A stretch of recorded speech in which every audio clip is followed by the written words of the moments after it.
It seems to me that nothing will ever be enough for the evil in this world. Our country has become unrecognizable. These people have perverted the truth to the point that they motivated the murder of my husband. They have continuously tried to assassinate the president, and anyone who stands in their way is labeled hateful, racist, fascist, and every other trigger word that is grossly dishonest. We want the best for our country. They don't. This is why Charlie started Turning Point USA in the first place. He didn't trust the radicalized liberal teachers. And this past Saturday, it was a school teacher, of all people, a school teacher, that attempted to change our history for the worst with bullets.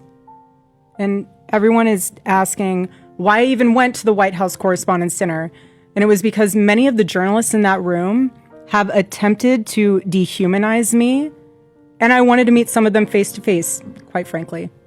Why have a conversation about me when you can have a conversation with me? So, for example, a journalist from the Daily Mail came up to me. She introduced herself, and she was very gracious. She was saying, "You look so beautiful. I'm so sorry for your loss." To which I replied, "It is so nice to put a name to the face, especially with all of the slander, the lies, accusations that are out there surrounding my husband's murder and myself." And I said to her, "You know what's so interesting? This is my first time at the White House Correspondents' Dinner, and I find it so fascinating, the dynamic that is going on right now, because everyone is all dressed up, and you guys are co-mingling in and out of each other's cocktail parties. And so for one night, you are able to put aside all of your differences for the sake of freedom of speech. And then by Monday morning, things will go back to being an absolute bloodbath between all of you." To which she replied, literally, she said, "I know. Isn't it special, right? Isn't tonight so special?" And following that conversation, it was time to take our seats, and we went into the big ballroom where the dinner was. And one of the first things I noticed when I walked into that room was quite literally the proximity of the opposing outlets to one another. So you have one table here that's Politico, and another table here that's Fox, and another table here that's WAPO, and you're all crammed together, elbow to elbow. And to make the night even more of a spectacle, every single 10-person table had 10 bottles of wine. And the president of the White House Correspondents Association, she did a great job of trying to make the evening have that feeling of Americana. You know, we were in a room celebrating freedom of speech despite our differences. And the U.S. Marine Band performed the national anthem so beautifully. And then shortly thereafter, gunshots rang out and total chaos ensued. And you guys have all seen what happened next because there are 1,000 videos of it. So let's discuss that fact for a second. If you were in that room, you had no way of knowing what the status of the shooter was, how many there were, or honestly, really anything. It was just utter chaos. And so during an active shooting, these journalists are using their phones to find moments to capture for clips. They were so concerned about getting a video in a room with an active shooter that they could have accidentally and quite literally filmed themselves being shot.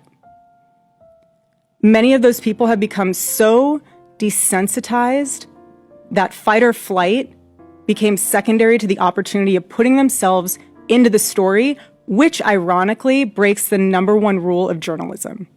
And again, ironically enough, the shooter was a teacher. You have these people who are supposed to be teaching our children the future of this country, and he's so unhinged that he is able to teach children by day and then attempt to murder the president of the United States by night. And in his manifesto, he starts by contextualizing himself by saying, "I am a citizen of the United States of America." And while we may have big problems with illegal immigration in this country, I have to tell you, we have an even bigger problem when it comes to the systemic indoctrination and radicalization of our own citizens. This is what got my husband killed. This is what has led to 3 legitimate attempts on President Trump's life. And I can speak firsthand to that unbearable toll that this must take on our First Lady.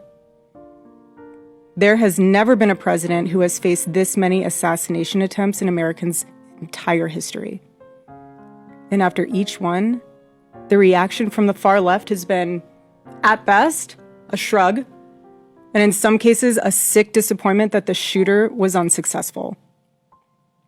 We are all human beings.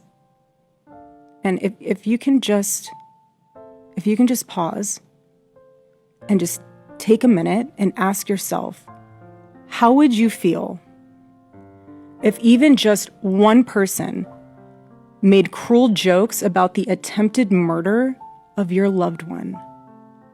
That is what Jimmy Kimmel did to the First Lady. He said that she had the glow of an expected widow. The glow of an expected widow. Just 48 hours before that nightmare almost became a reality. And this culture we're living in absorbs disagreement as a form of personal betrayal. It turns having an opposing viewpoint into a moral crime worthy of punishment. And here's what I've realized through all of this, truly, having lived through quite literal hell these past 7 months, if you strip someone of their humanity long enough, you will arrive at the chilling conclusion that they don't deserve to exist at all. Every morning I wake up to a new headline lying about me. I have comedians dressing up in whiteface. I have people saying I'm not fit to be CEO. And I have Candace Owens claiming I murdered my husband. And the list goes on and on and on.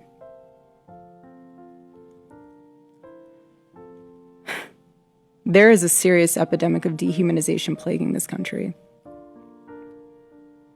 The most unthinkable tragedies have now become commonplace in our daily headlines, and yet the media finds a way to conveniently explain away violence.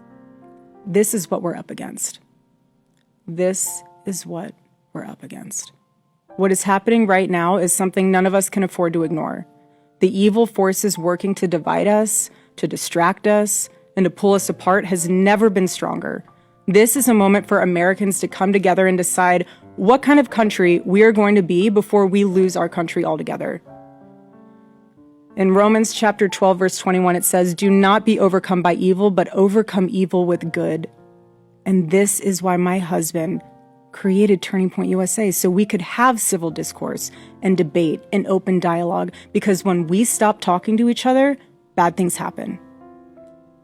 I am choosing to fight for America, for my children, for your children, and for our humanity, because we all need to do our part. And by the grace of God, we will succeed, and America will remain what she was always called to be, a shining city on a hill, a light to the world. So let me give you a perfect example of how it's done. My husband did it best and left us the blueprint on how to have uncomfortable conversations with those who disagree. Buckle up, everybody. Here we go.